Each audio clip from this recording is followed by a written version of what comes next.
At the landfill by the harbor, I found a cell phone.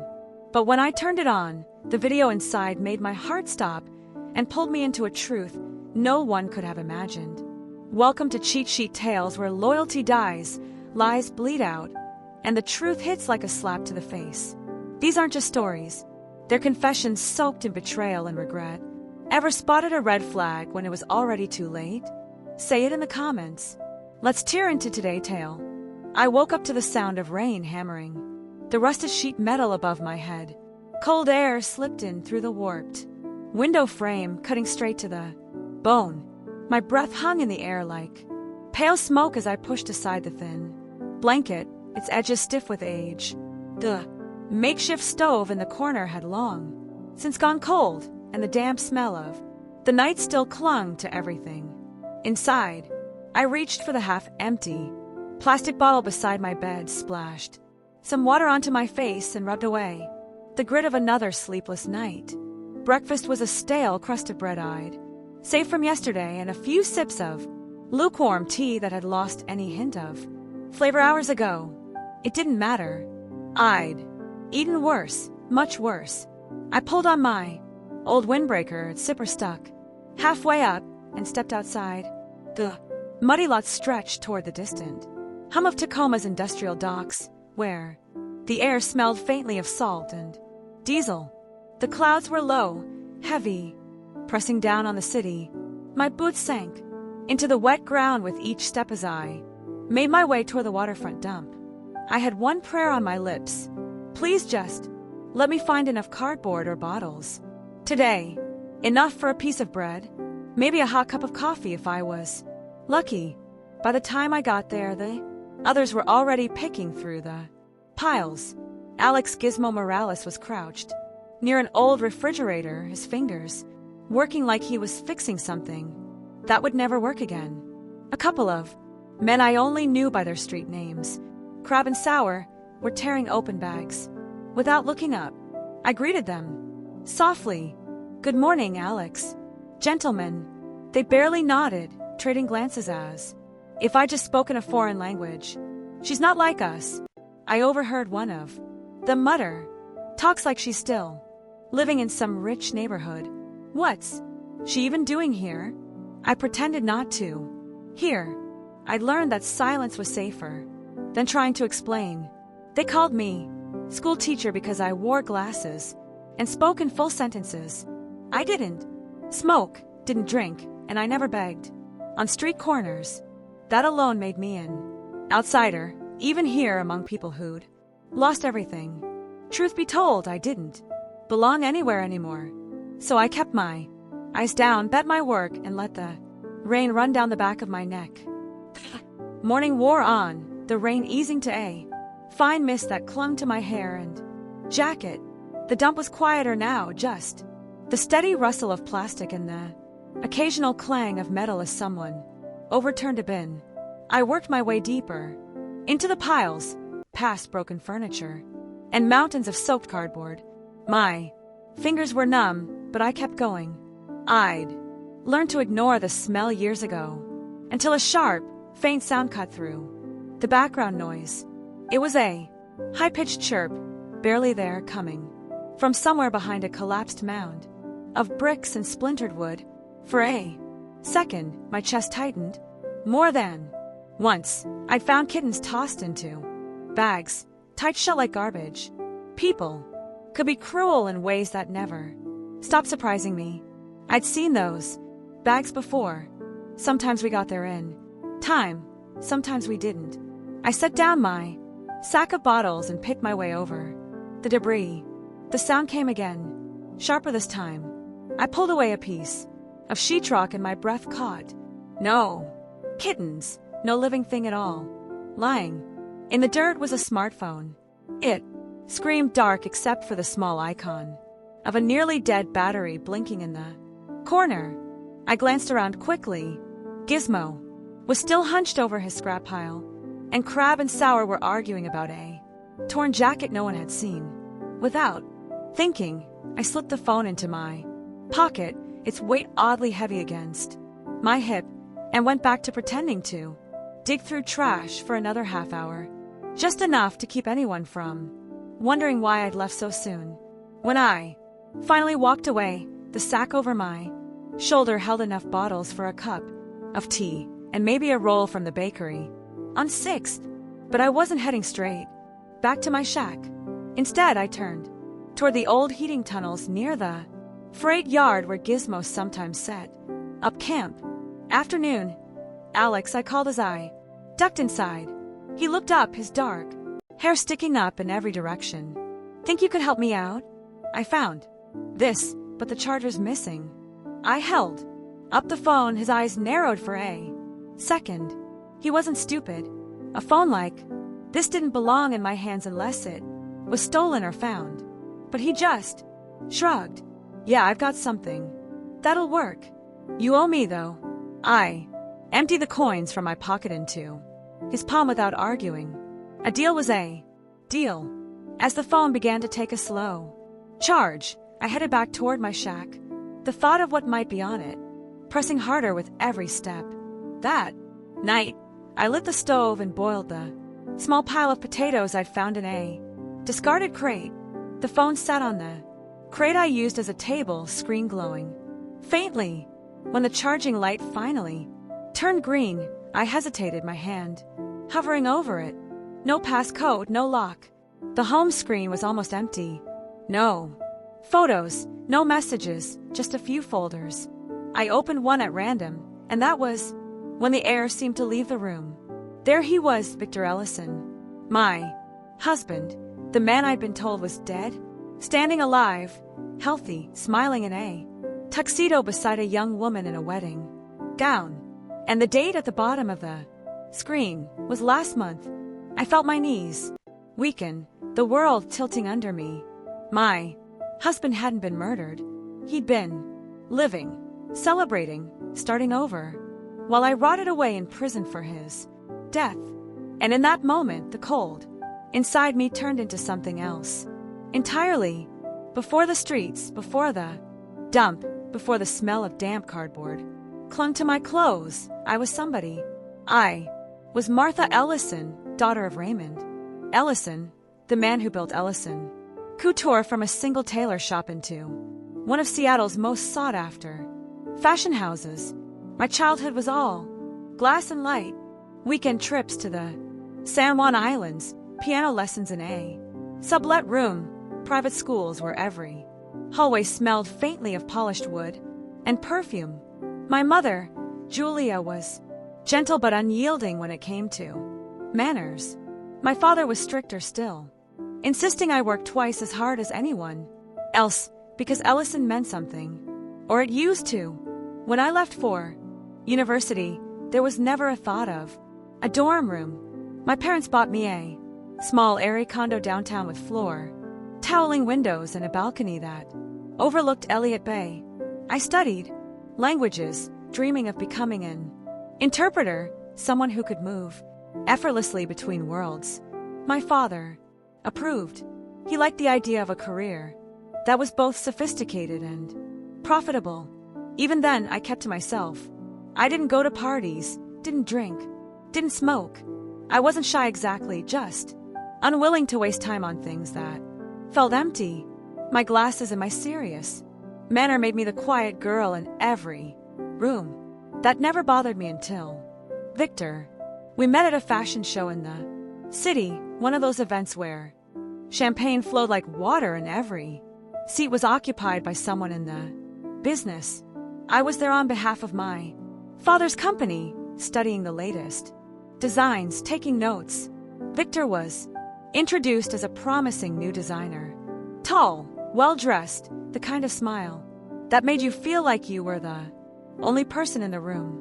Would you care to join me for dinner? He'd asked as if it were the most natural thing in the world. I surprised myself by saying yes. That night, we ate oysters and pasta in a quiet corner of an Italian restaurant, while a jazz trio played in the background. Victor listened, really listened, leaning forward as I spoke. He made me feel seen in a way no one had before. By the end of the night, when he kissed my hand and said, "I hope we meet again," I was already wondering how soon. That could be. It didn't take long. Flowers began arriving at my office. Handwritten notes, each one a little more personal. By the third week, he sent a basket of deep red roses with a card to the most captivating woman in Seattle. Saturday at 8. Same place. I didn't even hesitate. We fell fast. And when he proposed down on one knee in front of a small crowd at the Space Needles restaurant, I said yes without a flicker of doubt. Victor took my name, something that felt like a romantic gesture at the time. Ellison should live on, he told me. Our children will carry it proudly. My parents adored him, or at least they pretended to. For a while, married life was every bit the dream I thought it would be. Seeing at dinners, weekend getaways to Vancouver, whispered, I love you in the dark. I believed in it. I believed in him, but fairy tales never last. It started small, so small I almost convinced myself I was imagining it. 2 years into our marriage, the house felt colder, not because of the weather, but because of the distance growing between us. We'd been trying for a child since our honeymoon, but month after month, nothing. At first, Victor brushed it off with a smile, telling me not to stress, that it would happen when it happened. But as the months turned into years, the smile faded. His mother, Helen, began making comments over Sunday dinners, half jokes that cut sharper than any blade. I just hope I'm still around to see a grandchild, Victor. Some women have issues, you know. Victor never defended me. Sometimes he added to the sting, shrugging and saying, maybe she's just too focused on work. It was easier to bite my tongue and start another fight. Then there were the late nights, the smell of perfume that wasn't mine lingering on his shirt, the vague stories about meetings that ran over or old friends he'd run into. I wanted to believe him, so I did until I couldn't. One evening, I asked him directly if there was someone else. He laughed, actually laughed as if I'd told him a bad joke.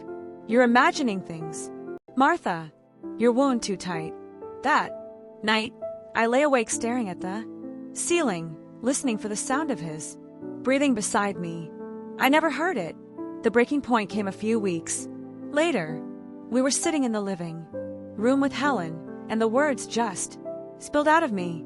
If you don't love me anymore, Victor, then we should get divorced. I'm not going to live like this. Silence. His eyes narrowed. Helen's mouth tightened into a thin line. Martha, she said sweetly, Victor adores you. He's just under stress. This talk of divorce is rash. I turned to her, my voice sharper than I intended. Your son's been under stress for 2 years. He doesn't work. He drinks more than he should, and I'm tired of pretending otherwise. Victor didn't speak. He just watched me, and in his eyes, I saw something I couldn't name then, but recognized now. Calculation. 2 nights later, he came home early with flowers, my favorite wine, and a smile that felt rehearsed. I've been thinking, he said, we should start over. Just you and me. No more fighting. He opened a bottle of champagne, poured 2 glasses, and held one out to me. I remember the cool stem of the glass in my hand, the soft pop of bubbles against my tongue, and then nothing, just darkness. When I woke, there was pounding on the front door. My head felt heavy, my limbs like sandbags. Voices outside were sharp, official. I stumbled to the door, pulling it open to find 2 police officers, a handful of neighbors, and Helen standing behind them, her face twisted in outrage. Mrs. Ellison, one officer said, we have reason to believe you may be involved in the death of your husband. May we come in? I laughed, a raw, broken sound. Because how could something so absurd be real? But they pushed past me, moving straight toward the bedroom. Helen's voice rose behind them. I told you she was unstable. Look at the blood. There. was blood on the sheets, on the carpet, a knife wrapped in one of our bed, linens tucked into my dresser drawer. The room spun. I tried to speak to, explain, but the words tangled in my throat. Cold metal bit into my wrists. The last thing I saw as they led me away was Helen's satisfied smile. County jail was just the waiting room. The real punishment began the moment the gates clanged shut behind me at the women's correctional facility. The air inside was thick, stale, with a faint tang of bleach that never masked the scent of too many bodies in too small a space. My cell was a concrete box with 4 bunks, 3 women already sprawled on them, eyes flicking toward me like a pack, sizing up fresh prey.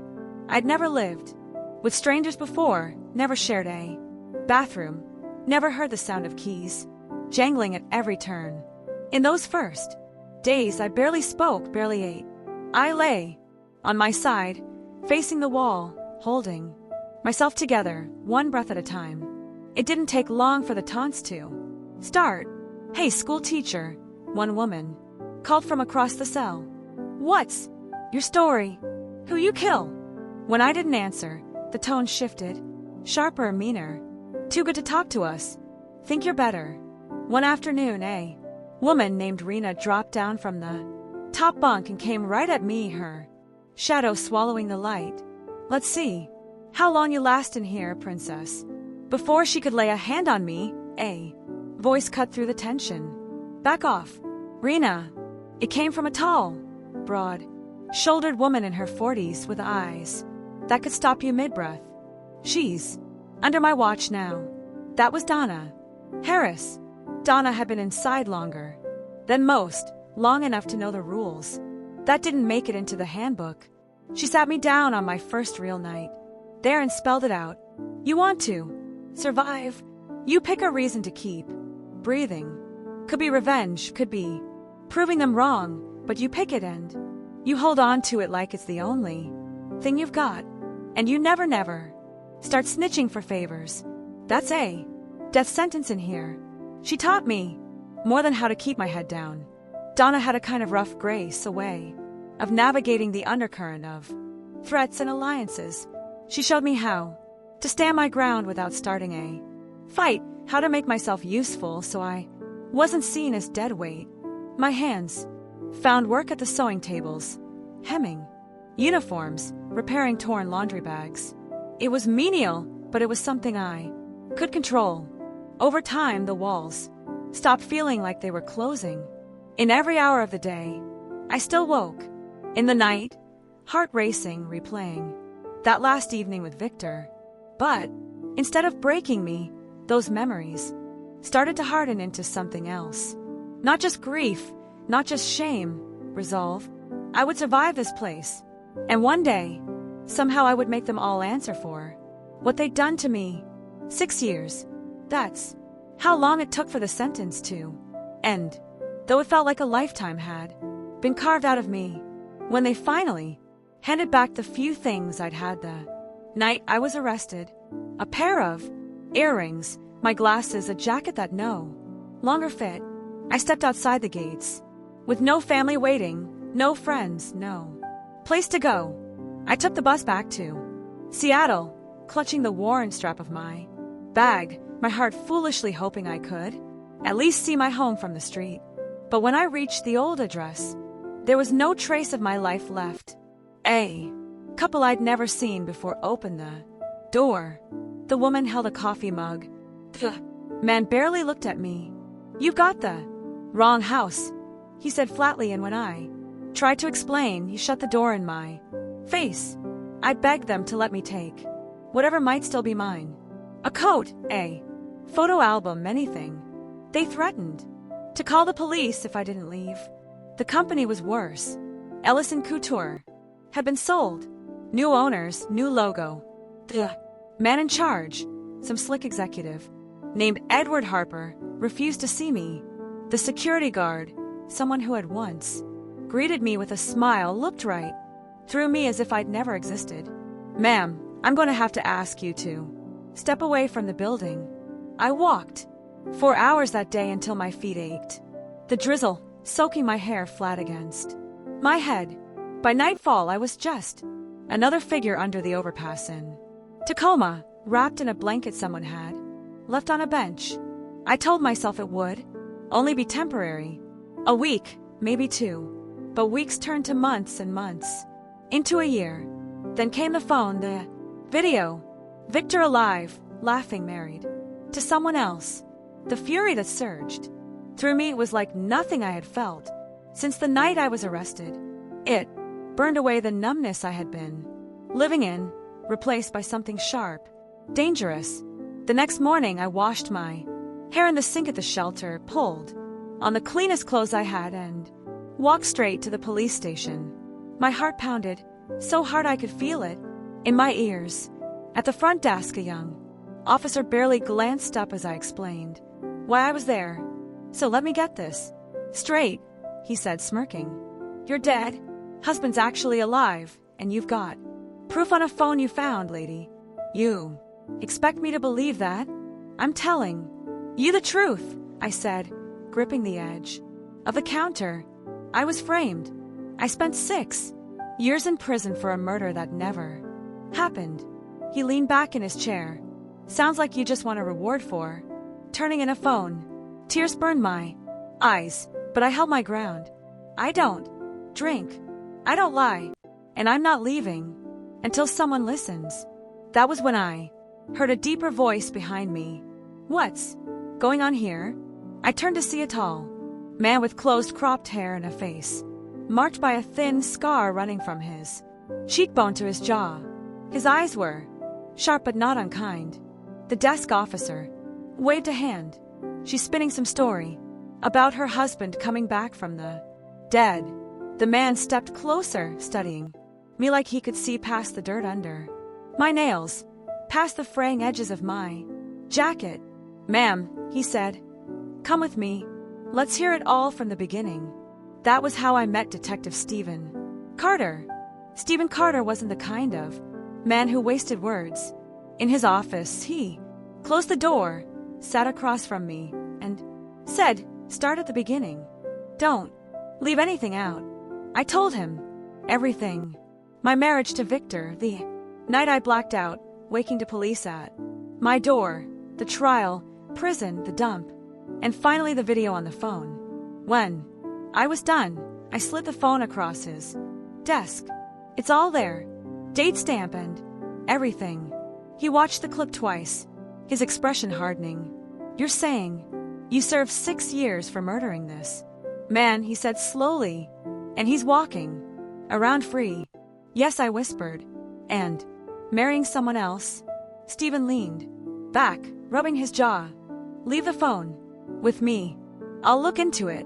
Where can I find you? I hesitated, then gave him directions to the small shack I'd claimed near the industrial edge of Tacoma. He reached into his wallet and handed me a folded stack of bills. Get something to eat, something warm, and stay put until you hear from me. For the first time in years, I felt the smallest flicker of hope.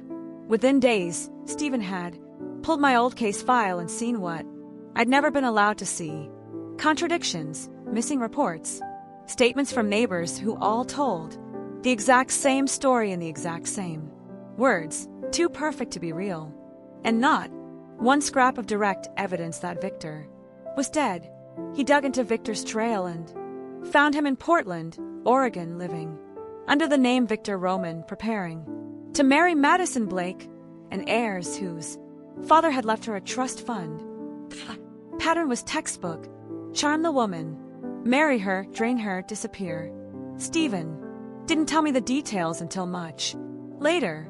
At the time, all I knew was he showed up one morning and said, I'm going to see him alone. Shouldn't you have backup? I asked. He shook his head. If I go in with a team, he'll bolt. I need him to talk, and I need on record. If I call you afterward, it means I need my guys to move in. I didn't like it, but I could see his mind was made up. The next thing I heard was, 2 days later, a call from a clerk at the precinct telling me Stephen was in the hospital. I didn't ask questions. I just went. When I found his room, he was propped up against a stack of pillows, a bandage wrapped around his head. He looked at me and smiled like it was nothing. "It's fine," he said. He just got in a lucky swing before I put him down. I stared at him. What happened? Stephen's voice was calm, but there was steel under it. "Your ex-husband tried to buy me off. When that didn't work, he tried to kill me. That's all I needed to bring him in." In that moment, I realized two things. Victor's luck had finally run out, and Stephen Carter was the first person in years who'd stood between me and the darkness. The day of the confrontation, Stephen insisted we make one stop first. "If we're going to face him, you're not walking in there looking like he left you," he said. I didn't argue. He took me to a friend of his, a stylist the department used for undercover work. An hour later, the woman staring back at me in the mirror was almost unrecognizable. My hair was freshly cut and colored, my makeup subtle but sharp, my glasses replaced with a sleek, modern pair. Stephen grinned. "Perfect. Let's go ruin his day." Victor was already seated in the interrogation room when we arrived, his expression smug, like he was expecting to see the broken woman he'd left behind. But when I walked in, his smirk faltered. I sat down across from him and smiled, not warmly but like I already knew the ending. "Hello, Victor," I said evenly. Or should I say Victor Roman? Or was it something else before that? I lose track of all your names. He leaned back, trying to recover. "I see. Prison's made you bitter." I tilted my head. "Prison made me patient. Now tell me, how exactly did my husband's blood end up all over my bedroom the night you disappeared? Or should I guess you bought off the lab too?" Something in his eyes shifted. Maybe he thought confession would make him look clever. Or maybe he just wanted me to know how thoroughly he'd played me. "You can't buy a real lab," he said with a shrug. So I cut my own hand with the same knife. A little blood goes a long way. And the champagne, just one pill knocks you out for hours. By the time you woke up, it was all set. Everyone already believed you'd killed me. I felt my stomach turn, but I forced myself to keep my voice steady. And the infertility that made him smile, a slow venomous curve. "Didn't want kids. Easy fix. Slipped something into your food over time. Cost a fortune, but it worked." Stephen's hand tightened on the edge of the table. "That's enough," he said, voice low. "You've just admitted to falsifying evidence, assault, and conspiracy to commit fraud, and we've got it all recorded." Victor's gaze darted to Stephen. "We can work something out. Name your price." Stephen stood. "The only thing you're buying now is a cell." When it was over, Victor and Helen were both in custody, each facing the maximum sentence. The judge who presided over my trial was exposed for taking bribes and carried out of the courthouse on a stretcher. After an apparent stroke, my record was cleared. Walking back into Ellison Couture as its rightful owner felt surreal. I didn't keep a single person from the old guard. Fresh start, new logo, new designs. But the best day wasn't the one I got my company back. It was the one I walked into the waterfront, dump in a tailored coat, and handed out food and warm clothes to the people who'd once let me search beside them without shoving me away. Some debts aren't paid in money. Stephen and I never talked about what we were to each other. At first, he was busy helping me navigate the mess of paperwork, court, hearings, and property transfers, and I was busy trying to remember how to live like a free woman. But somewhere between the late night calls about legal filings and the quiet cups of coffee in his kitchen, I realized I trusted him completely. That was something I hadn't felt in a very long time. It was me who said it one night, sitting across from him on my newly reclaimed porch. "I don't wanna just survive anymore, Stephen. I want a life. He looked at me for a long moment, then simply said, then let's build one. We were married quietly. No grand gestures, just the two of us and a handful of people who'd earned the right to stand beside us. But something was missing. The house felt too quiet. It was my idea to adopt. There's space here. I told him enough love for more than just us. And I know you lost your little boy. Maybe we could give another child a home. He nodded without hesitation. We'll go tomorrow. That's how we met Lily. She was 3 years old, small for her age, sitting alone in the corner of a noisy playroom at the foster center. She didn't speak, not even when I knelt beside her and told her my name. But she slipped her tiny hand into mine, and that was enough.